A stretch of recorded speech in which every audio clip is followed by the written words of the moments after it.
4% commission. And the dealers there aren't so hot, and they're friendlier, and they got at least 2 or 3 tables. And you should really go there because I've just been wiping everybody out. He didn't know that I was on my last tour of the table. So finally, the guy left, and now I'm ready to do my scam, ready to fix up the cards. So I begin to shuffle the cards. The first thing I have to do is I begin the shuffle procedure. The first thing I have to do is call out to the supervisor, shuffle. And usually what they would do, the supervisor would just like look over and say, yeah, go ahead, right? And then when I got to the lacing part of the shuffle, remember when I would splice that last deck through the other 7 decks, right?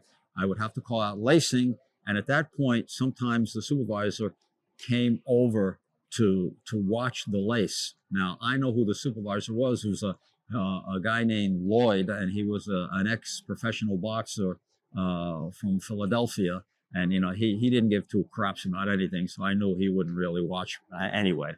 So I yell out, shuffle, and Lloyd yells back, okay, shuffle, right?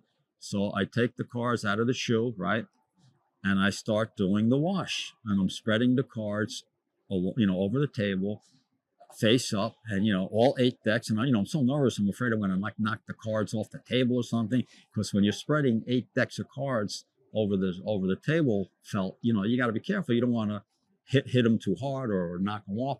So, and my hands are a little bit shaky. I'm having trouble picking up the cards I want to fix up. And, I take a deep breath, right?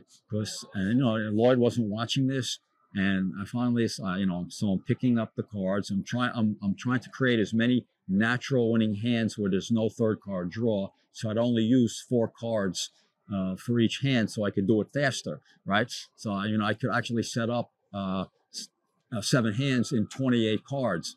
But, on a few of the hands, I had to make 5-card hands and such and such. So, but it turned out I only had to use about 30-something cards to get 6 winning hands, right? So, I'm picking them up, and now I got them picked up, and now I got them sorted, and now they're on. I got them on top, right? So I'm breaking down the 8-deck stack into mini decks to shuffle up, right? Always protecting that stack, concentrating, like more than I concentrated on anything in my life, not to mess up by accidentally mix up the fixed stack with the rest of the stacks, right? So I got to that point, right? So I took another deep breath, and I call out to Lloyd, the supervisor, lacing, because that's the last procedure. So Lloyd comes, walks over to the table. He leans, he starts talking to me about a basketball game that he saw, and I'm trying to, concentrate on what I'm doing. But what's good is he's not really watching me. So I'm lacing the cards, splicing the 1 bottom deck through the other 7 decks, protecting the top 50 cards, right? And I'm doing it really well. And, once I got my left hand covering the top of it. So, just in case he doesn't see a slug of cards. That's what you call it, a slug of cards that are not being laced through. So I lace it. And then he goes, okay. And then he says to me, okay, put him in the shoe, right? So I put him in the shoe.